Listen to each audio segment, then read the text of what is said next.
Hello and welcome to the Plant Paradigm Podcast, where we have inspiring conversations with individuals from all around the world and look for ways to create a clean, green and sustainable future for us, the planet and all beings. I'm your host, Tom Simak, a fellow plant eater who strives to optimize every living ecosystem, passionate about looking after this beautiful floating rock we call home and all the lovely creatures that dwell among it. I'm really excited to have this conversation today with the amazing Sjana Earp. After having the pleasure of sharing this chat with her, I found this sum up of who she is on her website and thought it was super fitting. She is a sunshine-seeking, happy being, yoga-doing, hug-giving, ocean-loving travel enthusiast. And I think she embodies that really well. Sjana is an author and yoga instructor with an audience of over 1.5 million just on Instagram alone, where she showcases her beautiful photography, yoga skills, and takes advantage of the captions by writing stunning poetry. Today's conversation plays host to a myriad of different topics that I think are important in today's climate. We'll touch on happiness, mental health, resilience, and overall well-being. The very last note I want to mention before we get into today's episode, and part of the reason I really wanted to have this impactful conversation with Sjana is because of this powerful epidemic we as humans are suffering from. And that's the ungodly amount of pressure we put on ourselves. We'll be talking a bit about mental health, specifically about how we can regain control of our power and really live a purposeful life. But if you are really struggling, please reach out to friends and family. Have the conversation. You'll feel better just by getting it out of your system. But with that being said, let's get into the episode. Sjana, welcome to the Plant Paradigm Podcast. How are you going today? Yeah, I'm pretty good. How about yourself? Thanks for having me, by the way. Oh, absolute pleasure. So good. I mean, you were saying before it's raining, and at the moment, in Melbourne, it's like the opposite. Like it is stinky hot. I can't even see a cloud. Melbourne's known for that though, isn't it? It's like very temperamental weather. It'll be raining in like half an hour. Oh, look, totally. Like by the time we finish this conversation, it'll probably be like some sort of cyclone that doesn't even come to Melbourne, but it'll find its way here somehow. Snowstorm. Snowstorm. Literally. That's how I feel. You're in the northern beaches. Yeah? I'm in Newcastle. Beautiful. It's such a nice little quaint town with amazing waves. And that kind of explains how beautiful your photos are, because you're just surrounded by this absolute lushness of nature. Yeah. Well, I mean, we're pretty lucky to live in Australia in general. I feel like anyone who lives anywhere on the coast or not even on the coast, just Australia's pretty awesome. We're pretty lucky. Pretty cool. Look, I wanted to dive straight deep into it because you are you're this I guess culmination of a lot of health things like yoga and fitness and all these things. So I want to know from the yogi girl herself, what does being healthy mean? Being healthy just means listening to your body, allowing it to speak to you. It's always talking to us, and it just takes a little bit of conscious awareness to tap into it and then to be able to respect it and honor it and know exactly what it needs when it needs it. Like our health is our birthright and it's our natural way of being. And then all the other shit that we do on top of that just makes it seem like it's not. What is it like when you say listening to your body? What does it feel like when you're not doing that? I think of it from like a yogi perspective, which some people might think is a little bit hippy-dippy, but I think whatever, it's an imbalance in your chakras. So it's when you're not in alignment. So whether it's like your root chakra being off and you're not feeling grounded and safe and secure and your basic human needs being met, or you're not giving yourself room to play and be creative and to step in and to drop into your sexuality and your sensuality and honor what that feels like in that day, or whether it be that you are lying to yourself or not giving yourself permission to speak your truth, or you're covering yourself with some kind of illusion and beliefs and therefore excuses as well, or you're attached to something in an unhealthy way. And I think everyone knows what feels healthy for them. I don't think it's this is healthy and this is not. It's just it's very personal and it's a progressive journey, which I think is the most beautiful part of it, because it's not stagnant and stationary. Totally. And I think that is the best and the worst part, that health, like you mentioned, is super personal to people. So I find a lot of people are after this magic pill, like kind of like this one thing needs to make me the happiest human on earth. But it's just totally not that, because what you might need is completely different to what I need. Unfortunately, as much as it would be like super easy to just have that one-stop Yeah. shop. And look, being a yogi, you've accumulated God knows how many hours, like tens of thousands of hours of yoga and meditation and that whole practice. Are you like getting sick of it at all? No, gosh, no. No, I get sick of like me and the ego me, who I am when I'm not on my mat and doing yoga. So no, I don't think it's possible to get sick of it, because it's always different.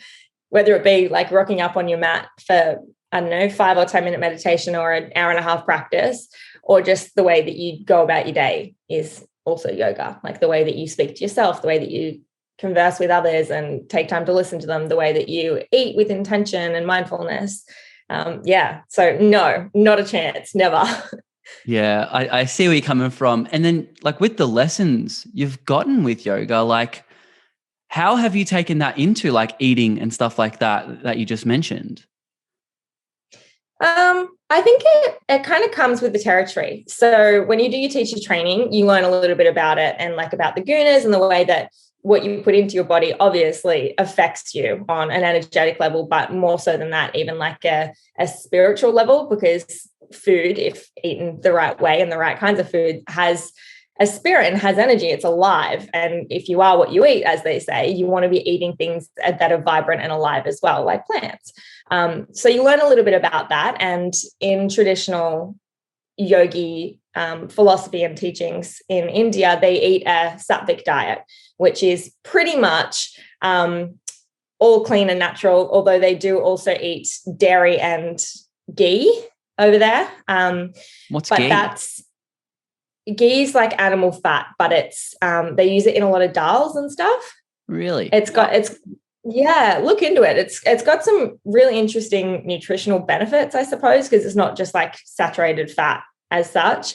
I don't eat it myself, but there are people I know who do choose to eat it, and I'm sure that there's plenty of reasons why or why not. So they really do eat dairy, but that was kind of based on the fact that it wasn't farmed and it didn't come from like animal cruelty and stuff. It was just, we have cows in our backyard or walking down the street, let's go get some milk, that kind of thing. So yeah, you learn about that. And then I think just with the practice yourself, you learn what feels good and what doesn't for you.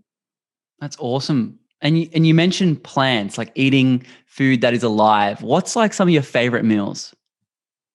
Oh God, don't even get me started. Yes, list it. Don't list it. Give me like a few. I'm a breakfast at lunch kind of girl. Like I love brunch any time of day. So any kind of like smoothie bowls, breakfast bowls, anything like that, or a big Buddha bowl. So when I say like a salad, you know what I mean? I don't mean like lettuce and carrot and a couple of tomatoes. I mean like a full-on packed salad that's like the size of my torso. Love that. Or avocado toast. You just can't go past simple avocado toast with like some beetroot sauerkraut and some hemp seeds. Oh. I've been smashing avo toast. And the beautiful thing about avo toast is it doesn't cost $20 like when you get it at a cafe. Although somehow cafe ones like always taste better. I don't know if it's the bread. Like how have you mastered avo toast? Did you just say avocado toast doesn't cost $20 when you get it at a cafe? It does. I live in Melbourne. Oh, yeah, it does. Yeah. I was like, what? Yes, it does. It's costing us all an arm and a leg. I saw a fun fact the other day about avocado toast that people in our generation are probably going to spend up to $75,000 on avocado toast in their lifetime. I was like, okay, so double that, and that's probably me. It's just so expensive. And I'm convinced the avocados are getting smaller. Are you not? Like they seem to just get smaller every year. Yeah, you see like those memes of like the South American ones that are just like the size of your head. It's like, where can I buy that one? Yeah, in Mexico. Seriously. No, these Hass avocados are just getting, I don't know what it is. Is it related to the way they're farming it? I don't know. I think we probably overplanted quickly because the demand for them became so high so quickly, and they take like 8 to 20 years to fruit properly. Yeah, they take a long so time. I think we just went in too quick, too hot, too quick. Yeah, I think what's really interesting about avocados, and I think I've mentioned this before on the pod, but it's incredibly easy to have an unethical avocado, more so than other foods. It's a really strange industry where, because a lot of them do come from Mexico and that whole Latin American region, they actually have the cartel gangs running the industry. So it's actually super fascinating, and it's really important to get locally sourced organic avocados. And if you guys want to learn more about it, it's an episode of Rotten, which is on Netflix. So I was going to say, my dad was watching something and I can't remember what it was. Rotten. Yes. Continue. Yeah. Rotten's really cool actually to look at, like the sourcing of food. So they talk about even cocoa bean, they talk about honey, they talk about, God, I think that's my limit on how much I watch. As well. Yeah, the water one. Yeah. Oh, it's incredibly insane how, and it's like this whole philosophy, and I think you'll get it as well. Like being vegan, or plant-based, whatever, doesn't mean you're living without cruelty. It means you're minimizing it, and you're doing as much as you can with the education that you're given.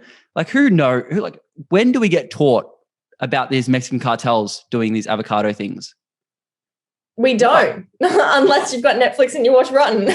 Specifically that isn't getting shoved down, and there's no kind of regulation to say this is an ethically sourced thing, unless you go to like Whole Foods and pay $30 a kilo for a capsicum. You know what I mean? Like I find it really hard to get ethically sourced food and have those decisions in my life without like being broke 24/7. Have you like had to tackle that a bit? Yes, definitely. I think we all have. But there are ways around it, and you just need to find like companies or brands that you can trust that they're doing the right thing, and that you can then support them in doing that. So yeah, it does cost a little bit more, but you know that it's doing better for yourself, for the earth, and for animals and workers, like for everyone. So it's kind of like an investment, I like to see it as. It does get a little bit, you do get guilt stricken though. Like when you learn, like you think that you're doing good by having avocado toast, let's say, right? Instead of, I don't know, like a bowl of sugary cereal. And so you're like, yes, tick, pat on the back, go me. But then you learn that it's actually not ethically sourced and that you're doing harm to other people, and because it's not sourced from the right places or whatnot, or you're not supporting the right farmers and growers. And then you're like, oh, what do I, like, it's a never ending cycle. And so I think it's a little bit about just being soft on yourself and giving yourself forgiveness and permission to learn. So to be like, okay, past me didn't know that, new me does. What can I do about it? I love that. Speaking on the other side of that, I'm gonna do a bit of free publicity for whoever you mentioned right now. What are some brands or companies that you think are doing really amazing things ethically and for the environment, and you think that they have a really good mission statement? Zero Co is a company that I just partnered with recently, and I love them. Like as soon as I saw it, it wasn't even out, I went and just bought myself like a big bulk pack. It's all about like repurposing either ocean waste or landfill waste, and they turn them into the containers, and they're really cute as well. And it's household products like cleaning products and personal care products as well. So like body washes and hand washes and whatnot. And that's really cool. I also get a local delivery. So supporting local is really important. And it's even better for like your gut biome, because you're eating in the environment that you're surrounded by, which is something that a lot of people probably think of when they think of honey and bees. If they choose to eat that, like eating local honey is really important for your immune system to gain the immunity for what you need in the area that you're in. But not often with other foods and fruits and veg. So I partner also with a company called Your Food Collective, and it's not like a paid thing or anything. I just absolutely love them and what they're doing in their mission statement. So they're just supporting local growers and farmers. So I get a delivery on every Friday from them, and it's just a big box of fruit and veg, but they do other stuff too. If you're into like meats and cheese and stuff, they do it more ethically and sustainably sourced. But yeah, they just do really good like bulk packs of fruit and veg, which I love. I love it. I think I think it's good to plug companies that are actually doing amazing things. I don't think there's any shame in that, because I don't think a lot of people don't know that there's other options out there. Especially like I love Flora and Fauna. I don't know if you're the same. I know they're just an e-commerce. Yeah, I think they're absolutely amazing. And I had Julie on, the founder, like last week or 2 weeks ago. And what they're doing is just insane. And why people go to Coles and not there blows my mind. Like things like seeds, oats, supplements, beauty care. Like if you can, shop from a company that actually offsets their carbon. Shop from a company that actually doesn't send you buttloads of plastic, like total greenwashing. It's just insanity, the amount of how easy they make it to be ethical. Yeah. And in saying that though, it's also like no one's perfect. And so totally. Like we can sit here and be like, yeah, we should do this. Yeah. But I'm like, but I still like on occasion find myself being like, there's no other option right now. Like berries, for example. Oh, the worst. Even at my local farmers markets, there's no berry girl or guy where you can get berries not in plastic. Like they always come in a plastic container, and I'm yet to find a better alternative to that. So if anyone knows, please let me make me aware of this, because I would love to be able to adapt and to be able to grow into that. Yeah, I have the same struggle. The only thing I've found to do is just get the bigger punnets so you get more blueberries, less plastic, and then try hard to recycle and hope that it doesn't fall off the truck and into the ocean. But it's like you can only do, so much, unfortunately. And the bigger berry packs aren't really that big, let's be honest. Yeah, I'll still eat 2 or 3 of those in a sitting. I love that. Are you like a fruit lover? Like how are you on this old topic of like carbs are evil type of situation? Carbs aren't evil. Carbs are a girl's best friend. I think it depends on your body though. Like my body's just always really loved carbs and worked well in digesting them. So that's got to do with your dosha in Ayurvedic medicines and teachings, which is a yogi thing or an Indian philosophy. There's 3 doshas, and vata, pitta, and kapha. And mine is, I'm very vata, which is like air, but we go through things really quickly. And so it's got to do with like your body makeup, as well as things like the texture of your skin, let's say, the melanin in melanin in your skin. I always get confused between melanin and melatonin. Melatonin is what helps you sleep. Everything like that. And so we're often taller and lankier, and we digest carbs really well, but as well as like warming foods over raw foods. It's mostly got to do with how your body digests things. So carbs for me, I love, but I have got to stop eating so much like uncooked carbs, I guess. What's if I that? Want my digestion. What's like better. Uncooked carbs? You mean like vegetables or? No. No, well, I mean, raw vegetables are harder to digest, just generally speaking. Like, so, you wouldn't think that, but like darker leafy greens and like salads and stuff aren't as easily broken down within your system. So things that are just like warm, and like curries and dals are like the best thing. Things like acai bowls, let's say, like that's cold, and that's just, so like big smoothies, which I'm not into. Do you know what I mean? Like I don't want to not have to have the smoothie because I love smoothies. Smoothies are the best. And then like Chinese medicine. That's the thing. There's so many different people telling you different things. Like I have a herbalist and a Chinese medicine doctor, and she's like, you shouldn't be having cold anything, like, and even water, and especially smoothies and acai bowls. Like you shouldn't be having them. They should all be room temperature or warmer. And I'm like, what? How can someone live without an acai bowl? Like that would be my last meal. Yeah, that's it's kind of frustrating to have all these different stories, but I get it. Everyone started at different levels. Everyone's got their own culture and their own, and science is never going to get to a point where they say this is the one thing, because it's just not possible. Yeah, we're all too unique. Totally.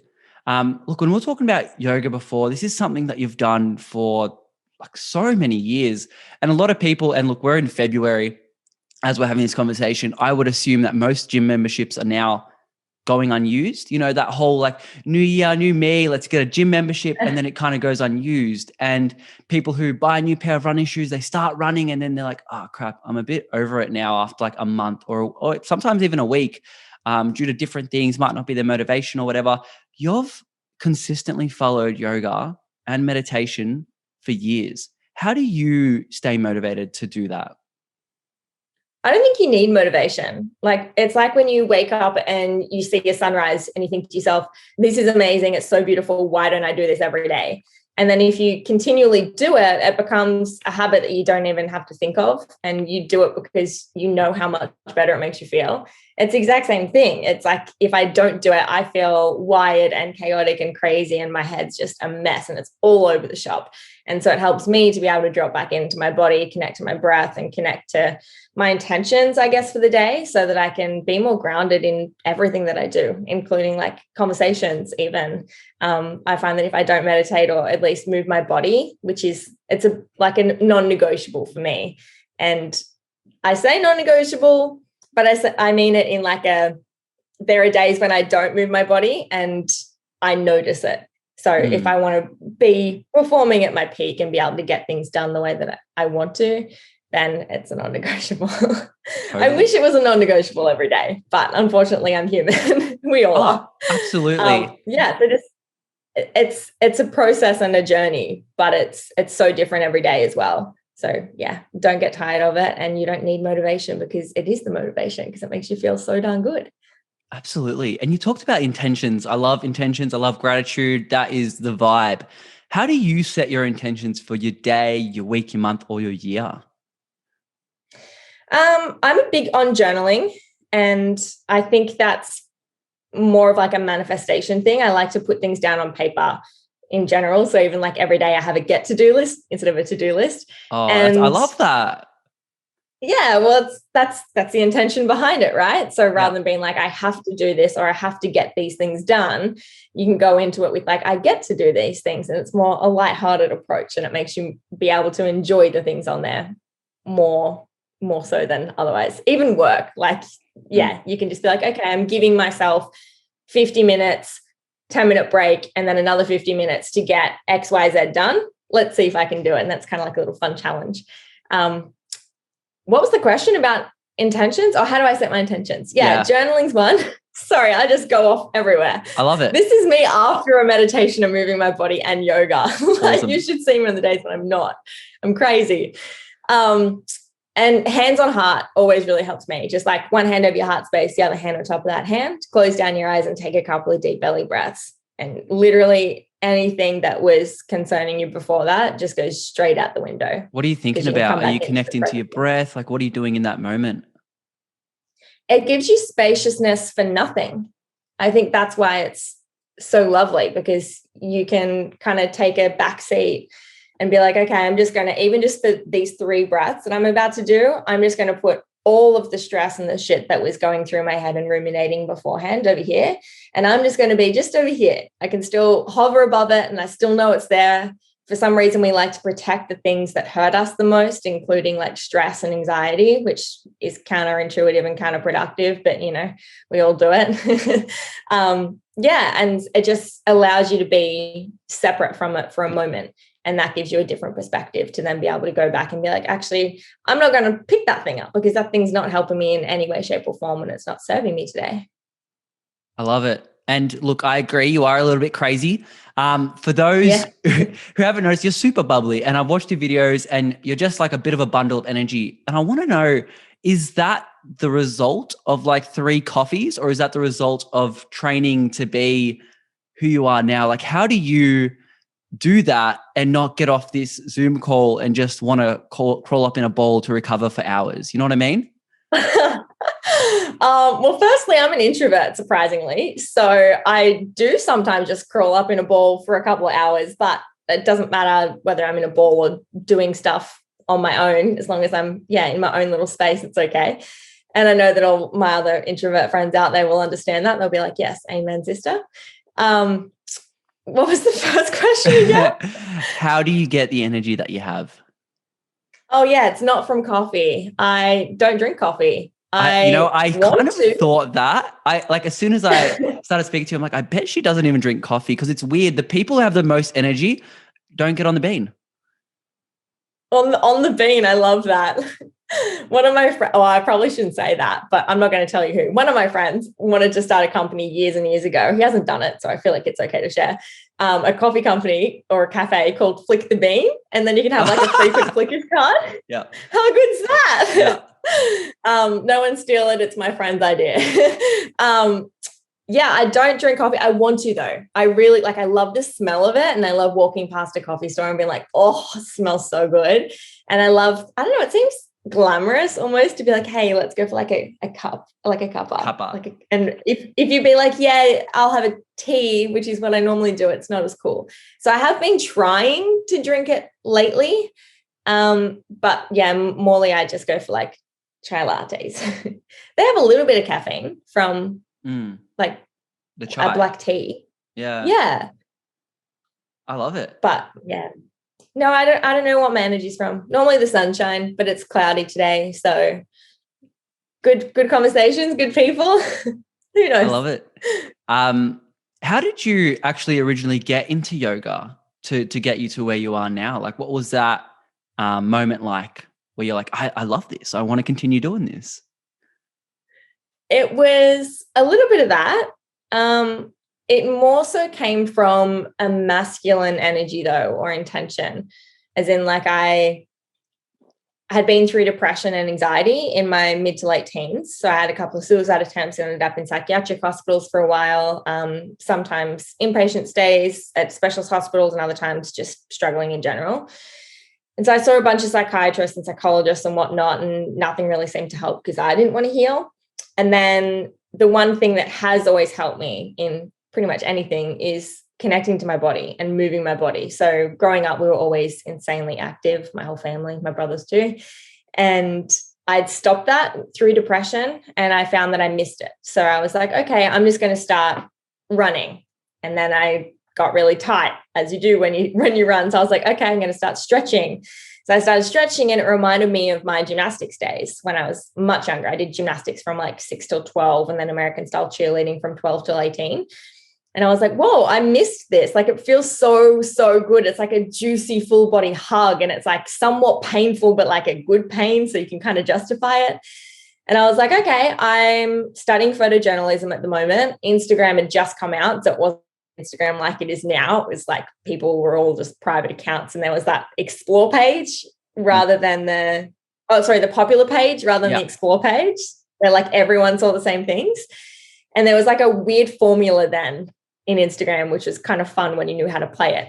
So I'd wake up and I'd go and take self-timed photos of me trying to do poses that I found on Instagram of what I assumed was yoga.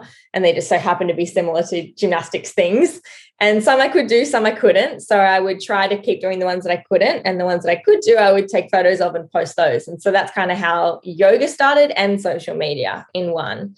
And then I started posting just like comments, long comments, in-depth things that a lot of people would probably just scroll past, but other people who needed it were really called to. And they were like, wow, thank you for sharing that and for being so vulnerable and honest.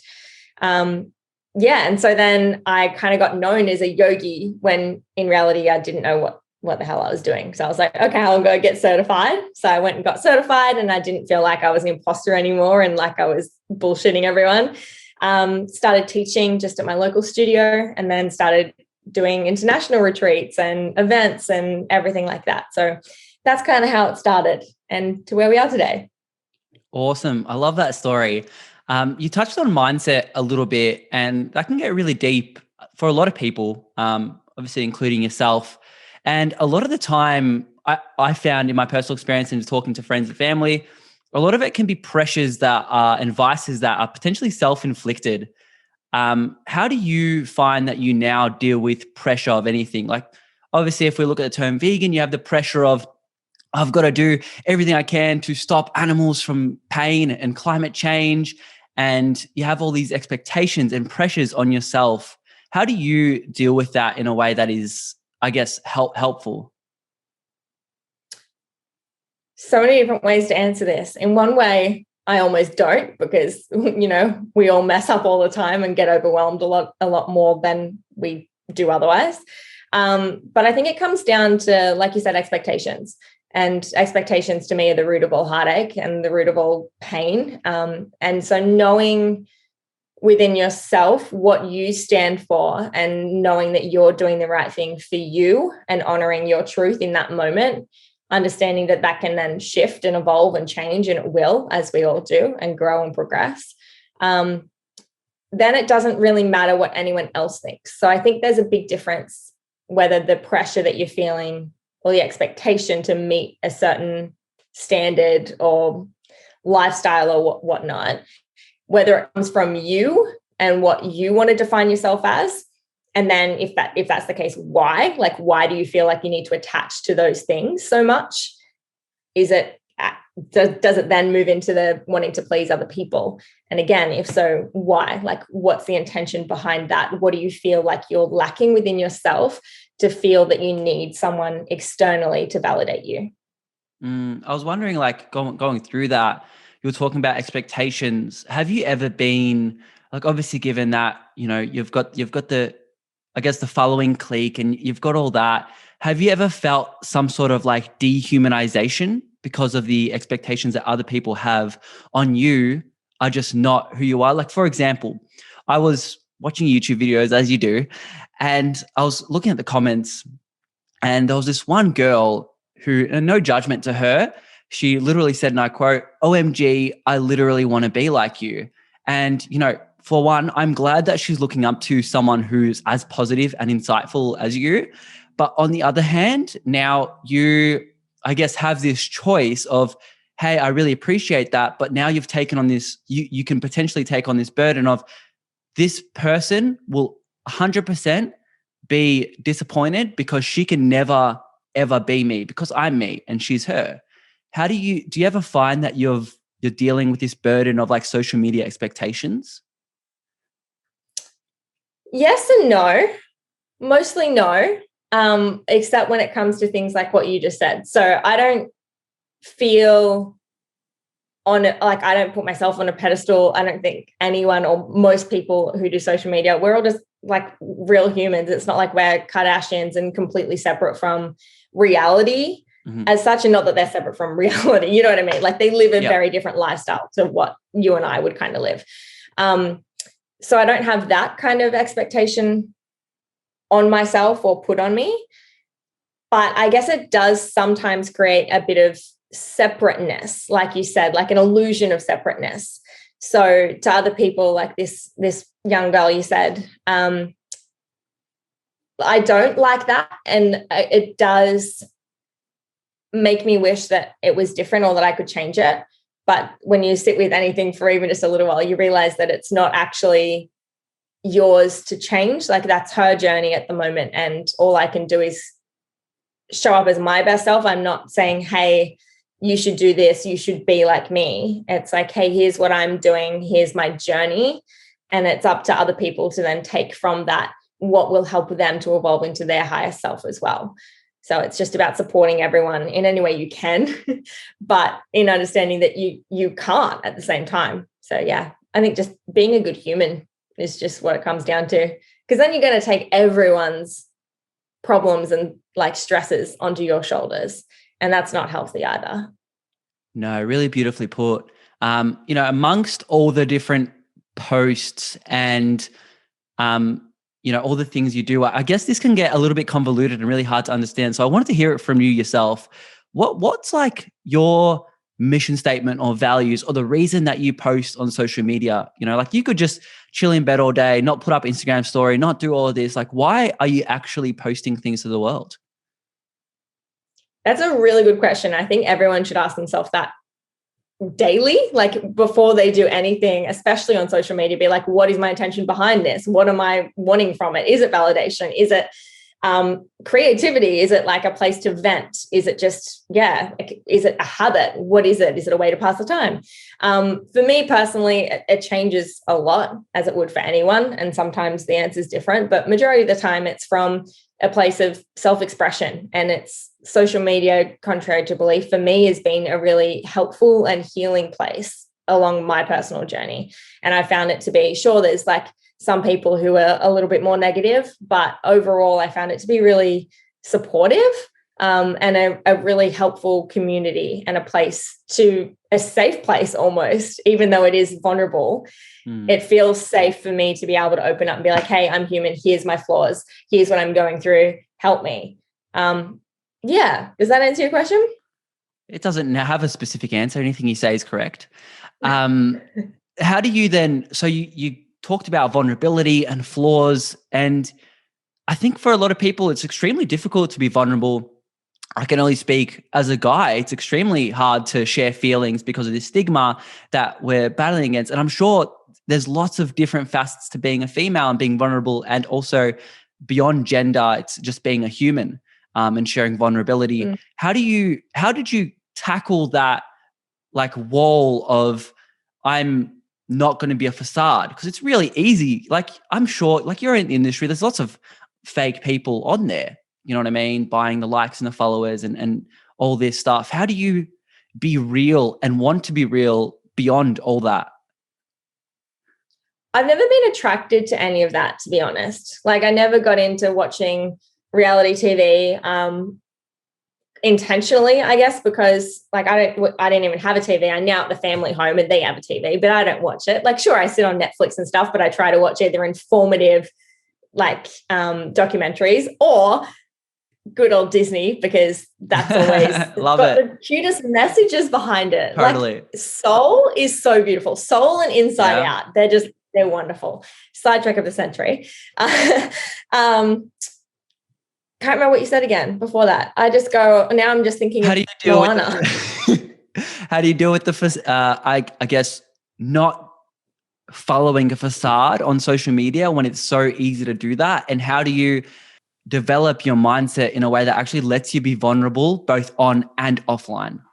Yeah, the vulnerability. Okay. Yeah, vulnerability hasn't been, I'm almost addicted to it, which sounds, okay, that's probably the wrong word. Addicted to That sounds really discomfort, maybe? Maybe. I don't know. I'm a Scorpio. And so we love like shadow work, and we look at like the root of everything, and we unravel people really easily. Like, we just straight away understand exactly like what their intentions are. And there's no mystery around other people as such. And we love exploring the meanings behind everything we do ourselves. So from like a psychological level, especially, it's really interesting just to like debunk everything and continue to like de-layer everything continually. So like, you think you've got to a solution, then you're like, but what if? And you keep going. And I think that goes hand in hand with vulnerability. Like, once you understand the power that lies within vulnerability, you don't really have a choice, because it's the only thing that will help you to continually grow. And the feedback that I think I got straight away and ongoing since then is from people who are like, thank you for being that transparent, because I have been suffering from XYZ as well, or I have this issue as well. It's been really comforting to know that I'm not alone, and to have someone to be able to speak about it so openly and so candidly, I guess, as well. Yeah. So for myself and for others. I love it. Before we continue on another mental health based questions, you mentioned docos. I'm going to take a hold of your sidetrack there. What have you watched recently, Disney aside, because let's be honest, all Disney rules. When you're looking at informative movies and documentaries, what have you really loved that you've watched recently, or maybe long ago, that you still love? I haven't watched any recently, to be honest. Rotten was probably the last one I watched. I really liked Zeitgeist years and years and years and years ago. Oh, that's so old. Wow. Yeah. I loved that though. That was just, that kind of get me going. And then I'm a documentary sucker. So I've probably watched them all. I just can't think of any like right now in the moment. David Attenborough. It started with David Attenborough. And you know what? It was my brother when we were little. He was really into like Nat Geo. And so like when David Attenborough came out, that was like the coolest thing ever. So that and like surf movies was probably what my brothers would be watching originally. And I just liked learning instead of just watching trashy TV. Although I do enjoy Friends, I'm not going to lie. Oh, yes, Friends. Appreciation. Yeah, there's a really cool streaming service called Gaia, Gaia. Yep. And they do really informative stuff on like everything. So everything from yoga to the way the universe works, to food and health, lifestyle, everything like that. So there's a whole bunch of treasures in there. But yeah, you know how it is when you're going through streaming services, you don't even look at the name. You just think, oh, this will be interesting. And then it was, but I can't remember what they're called. My bad. I love it. I'm going to give my little doco recommendation of the day before we move back onto mental health. There's this really cool one. It's on a really random topic. It's called Two Worlds Collide. It's on Netflix, and it is about corporations taking land ownership of the natives in, I think like Latin or South America, like Nicaragua or something like that. It's incredibly interesting. And it's about like corporations and how they're disconnected from Indigenous rights and stuff like that. Something really random, but I think it's worthwhile to start that process of educating how corrupt certain industries can be. I wrote that down. I'm going to Let me know how you go. Look, through my research, you were the victim of bullying in school, and I know a lot of people are, and I'm sure there's lots of people that are listening to this that currently are or were, and that could be in school, at work, or even at home. I know it comes in lots of different forms and can last different durations and affect you in lots of different ways. What advice would you have for someone that is still currently going through it and needing some help? Understand that other people's actions and words of you and towards you aren't a reflection of you at all. It's always a reflection of them. And I know that that's like been said a million times before, but it's really hard to feel that and to fully actually understand that and integrate that, especially when you're going through it. And I know that, and it's easy now for me to say it. But if you can just come back to that reminder and like that remembrance of it's not actually to do with me at all. And this person is missing something, lacking something, and they probably just need a little bit more love in their life. So radical kindness, I think, might be a really good answer, or at least it would be worth a shot. So giving like insane kindness and compassion to the people who you probably feel least deserve it, to the people who are hurting you, probably even on a daily basis. Or radical honesty, being upfront and saying, hey, if they're mature enough to hear it, like if it's a workplace situation, obviously in high school, maybe they're not ready for it, but to be like, hey, this is how your words are affecting me and it hurts. I just wanted to let you know that it's affecting my work life with you, my relationship with you, whatever it is. And seeing if you can come to like a really easy but problem-free solution. I'm not really one for conflict, to be honest. I wouldn't have imagined that. No, but I think that would be what a lot of people who do get bullied say, is because they don't have the guts, or they don't think it's important enough to stand up for themselves. So in the right situation, I would probably still get bullied, to be honest. Like, I think if I wasn't self-aware enough and I didn't know exactly what I stood for and who I was, and within that room as well to grow and expand, I think I would still take people's comments to heart more than I should. So yeah, learning about yourself and what you stand for is really important, because then other people's words can't do anything unless you believe it. I always thought that. And that's kind of one thing that I would always remind myself in depression, was that it's like someone else can say whatever they want, but it's the things that you say about yourself and that you believe about yourself that hurt the most. I'm more curious as to if you've gotten to a space where you've forgiven the individuals that actually caused you harm in high school.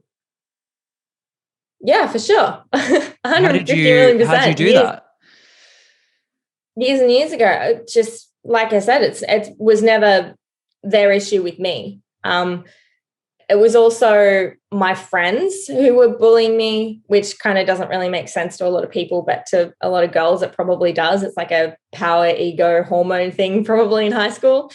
And it's just that they weren't aware of either how it was affecting you, or they weren't aware that it was not kind, they weren't taught better, or they were hurting themselves as well. So I think, especially leaving school, you very quickly realize how unimportant everything that happens at school is, literally like as soon as you leave. And I left at 16. I went straight to uni at 16.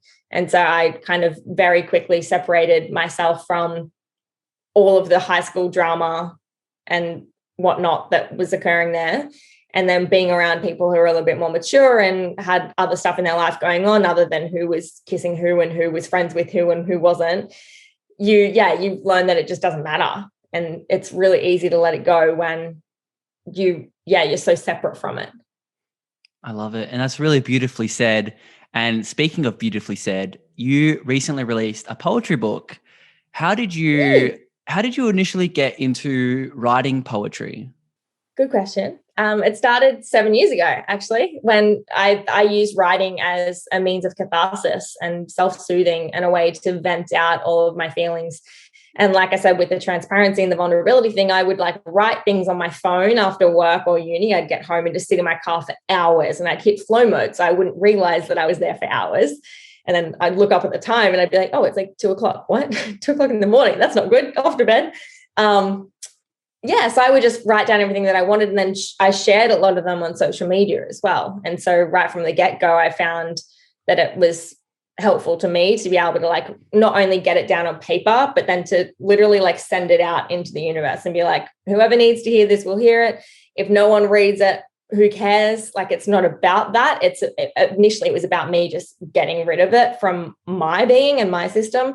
And then the way it was received, I guess, was just affirmation and like reassurance that I was on the right path and that doing the right thing, at least for like one other person, because that was the thing. It was like, if my words could help one other person, I'd done my job. That was it. Is your current poetry book a culmination of these years of writing, or was it something that you sat down in a certain amount of times? Like, everything I write in this period will become featured in this monologue or dialogue? No, it's a compilation of the last 7 years. It's everything. I think there's 100 something, almost 200, 180 something maybe poems in there. And so I just submitted like thousands pretty much to the publishers, and I was like, you choose. Like they're all the same to me. Like they all mean so much to me. I wouldn't be able to choose. So they went through and chose their ones for me, and then we went from there.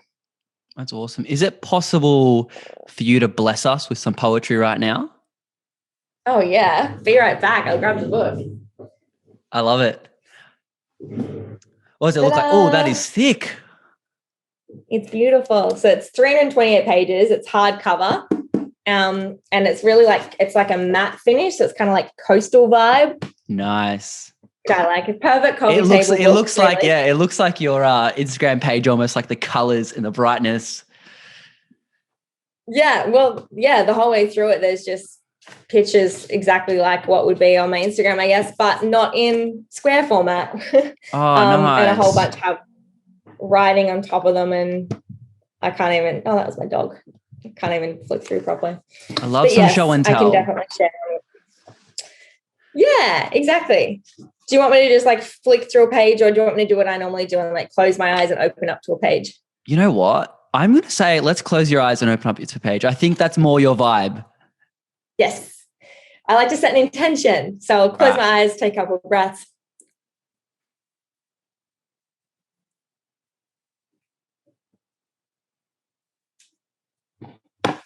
Oh, we've gone near the start. All right, we've gone to page 35. Got some nice little angelic birds there. And thankfully for you, it's short. Some of them are long. I would have loved either. It says, find who you are. Find who you are without relying on anyone or anything else. Find comfort in your own existence and an honest acceptance of your own being. once you are entirely certain and proud of your own person, there isn't much you cannot do. You'll see. And there also isn't much that anyone else can say that would lead you astray from there. I love that. That's so beautiful. And it is very poetic. But it's also, I love poetry because it's so simple. And much like a book, you go back to poetry, and every time you read it, if it's weeks or months or years apart, you'll get a different message. I think that's really, really cool. Yeah, I once shared one on stories, and you can put up questions on Instagram. Yeah. I was like, what does this mean to you? And people internalized it and put their own like journey and story on it and their own narrative. And I was like, whoa, like so different. For some people, it was like a romantic love story. Other people, it was like heartbreak. For someone else, it was about like a tree growing out of a seedling. And I was like, it's about the ocean to me, but like, who knows? That's so cool. I love that. What's some advice you would give to someone who maybe wants to write poetry? Just do it. 100% do it. And I feel like, what's meant to come out of you will, and don't expect it to look a certain way. So don't think poetry and it's meant to be like rhyming, or I know nothing about proper poetry. I just, express myself without borders, without limitations. And I think that's where the beauty comes. And it kind of writes me. I don't really, I kind of switch off, and then I don't know who writes this book. Apparently a part of me deep down does. I love that. Have you ever looked into like slam poetry? What is slam poetry? Oh, yes. Am I about to be mind blown? If you love this is what got me onto poetry. And I prefer slam because it's quite rhythmic. It's almost like spoken word, but in a poetry sense. And you'd go to like open bar slam poetry nights, and people would get up and they'd say their own poetry, and it's quite interactive with the audience. And so if they're talking about something and the audience, it really resonates with their heart, they'll just do this. And you just hear like silence, and it just clicks. Like and it can be completely random spots. Like someone might love the start and they just click by themselves. It's like their applause. Like even when they finish, like sometimes they clap, but most people just click. It's almost like spoken word, but rap. But and there's in Australia, there's so many amazing Indigenous slam poets, and they talk about their journey through like nations, and just YouTube in general is like the greatest place to watch like slam poetry. There's live ones. There's probably, if you're in Newcastle, I wouldn't be surprised if there's like a slam poetry night, or like in Melbourne, I know there's heaps. I'm going to have to check it out. Oh, it's absolutely amazing. And it's just like fitness, like yoga is this amazing learning experience. But then what if you go for a run and like, that's it. It's still in this umbrella of fitness. And then, but you're accessing different parts of your body and you're using different things. That's much like slam poetry and like what I potentially call contemporary poetry, which is more your style. Not that I'm like an expert poet or anything like that, but it's like this beautiful mergence of these two things, and you get to have a different experience. Like I wonder what you, as like now a published poet, would take your lessons that you've learned in this poetry and then apply it in the format of slam poetry. Like I wonder what that would look like. And I think that's a really cool thought to ponder. I now need to go and Google slam poetry, slam poetry, and figure out if there's some in Newcastle. And if there's not, maybe we should have one. My brother owns a bar now. Maybe I can be like, oi. Slam poetry night. I'm going to host a slam poetry night. And he's going to be like, that is so off-brand, but whatever. Do it. And look, speaking of advice for people, first-timers, so we talked poetry. What would you say is your best advice for someone who potentially hasn't started or done much yoga before to get to a level, or to start dipping their toe in the water to see if this is something that they could really incorporate into their life? Dude, you have no idea how many times it drives me nuts, because so many people, when like if you say, oh, have you tried yoga? Or like I'll even hear it in a conversation, like I'm not even involved. And their response is, I'm not flexible enough to do yoga or to try yoga. I'm like, that's the point. No one's flexible and like mentally flexible more so than physically. And I think that's, yeah. So when it comes back to expectations, is they think that it's supposed to look a certain way. And unless you can do a handstand or stand on your head or touch your toes, you can't do yoga and there's no space for you there. But yoga is so vast and broad and diverse, and there's so many different little threads to it and different styles and teachers, and you'll resonate differently with different people and different studios, even different philosophies, different music. Like you can go to the same studio and have two different teachers or the same teacher on 2 different days, and it'll be vastly dramatically different. And so you just need to try, just like go. And if you're full newbie and you're like, I don't have the courage to go to a yoga studio because I'm going to fall flat on my face and make a fool of myself. Firstly, there's probably a complete beginner class there for you, which is perfect. Or secondly, it's okay if you don't have that confidence yet. Start with just YouTube videos. Like YouTube's so brilliant for that. And there's countless amazing teachers on YouTube. I have a bunch of flows up there. There's a couple of beginner ones, some intermediate ones, but there's, literally countless amazing teachers. So I would just go on there on YouTube, complete beginner yoga, ... I literally am a full rookie. I have no idea what I'm doing, and YouTube will have you. There's so much on there. Even yoga I've seen your flows and they're really, really nice. Yoga with Adrienne as well. Is it Adrienne? You know what I'm talking about? I think it's Adrienne. Yeah, Adrienne, yeah. She's got some great stuff. Some really good ones. Yeah, on YouTube especially. And it's all free there. Oh, totally. So coming onto the tail end, what's next for Sjana? I've heard rumors of a podcast. I've heard rumors of your roller skating skills getting really good. What's the go? Oh yeah, that went downhill. Pun intended. I love that. I've still got my skates, but I broke them, to be honest. I like pulled apart the side from the base, and then I had to get my dad to help me like crazy super glue it together. And I'm a little bit super glue doesn't sound very safe. No, well, it wasn't super glue. It was like some fancy, like industrial grade. Right. I'm not allowed near it because I ruin everything I touch. Especially, like I'm dangerous to have around. I'm like a 3-year-old, but in like a 26-year-old's body. Yeah. Yeah. So podcast I would love to start. Still haven't quite got myself there yet, purely because there's a couple of other things that I'm ticking off the list first, which I'm very, very excited about. But I'm going to have to leave you the teaser because I can't actually share them with you yet. No, but like NDAs. very soon. But very soon, like next couple of months, definitely. Stay very tuned. Stay very tuned. Stay in tune. I don't know what you say. Stay tuned. Where can we go to stay tuned? How can we connect with you?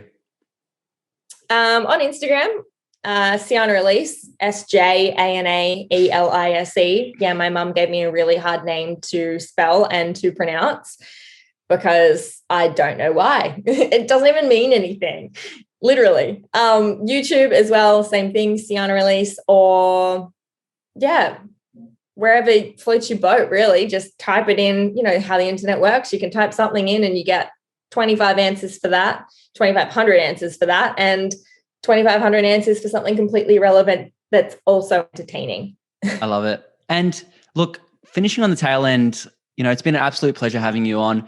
What is something that you can leave us with that could be completely related to what we were talking about or completely unrelated? Some people take it to something I haven't even thought about in years. Some people love to just let go of what's on their mind. The platform is completely yours to be 110% pure Sjana. I feel the need to share about random acts of kindness. You know how a couple of years ago videos were going viral of like paying it forward and people would pay for like the next person's cup of coffee or like just helping someone carry their groceries home, just little things like that. Just do something nice for someone else and notice the way that it makes you feel. I'm going to leave you with that little nugget. I love that. How do you do random acts of kindness? literally it's the tiniest thing. It's just like stopping and asking someone how they are really, like just giving them the space and the time to talk openly. Or yeah, like if you see someone, I don't know, someone walking down the street carrying too many bags, being like, hey, do you want a hand? Or someone's broken down on the side of the road, you pull over and you help them out. It's not like a day-to-day, this is what you do. It's just a notice where your energy can be helpful and ask if it would be helpful. A more common way that you can do that with the people in your life, like your friends, let's say, is if you find that you're often venting to them. And so you probably have specific friends, probably your closest friends or your family, that you call up and you're like, oh, XYZ's going wrong. What do I do? Help me out. It's really draining for the other person and they may not have the time. So I think a nice way to be compassionate about other people's time and energy is if you're in that space being like, hey, I'd love to chat with you. Is it okay? Do you have the time now, or if not, when? And do you have the energy for it? And do you have space within your system and your heart space to be able to help me out at the moment? And if they're a good friend or a family member, they'll be honest with you and be like, not right now, but in 20 minutes. You know what I mean?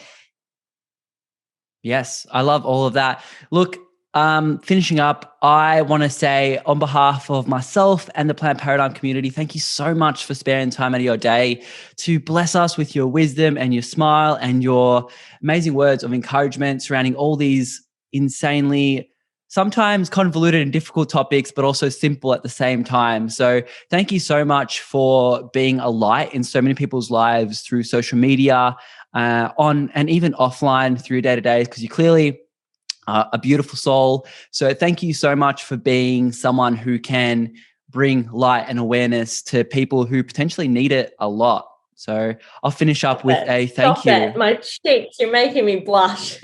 No, thank you so much for having me. And likewise, you're doing the exact same thing, sharing your knowledge and your awareness and your wisdom and your light with the universe and with your community. And I'm really appreciative and thankful for being here. And thank you also for putting up with my craziness and my lack of ability to focus on one particular thing. Absolute pleasure. Hi there. Welcome to the end of the episode. Thank you so much for listening the whole way through. And thank you to Sjana once again for coming on and sharing your wisdom. I truly felt that it was really valuable and all the lessons that you've learned. And I'm so glad that we have a light like you on social media that can share that positivity. If you want to go ahead and connect with her, as always, the links are in the show notes below. And if you want to connect with us over at Instagram, it's plant.paradigm. We're also on Twitter and Facebook and TikTok and YouTube and all the good things. But I really hope you got some value out of this week's conversation, and I will see you next week. Until then, stay happy, eat plants, peace.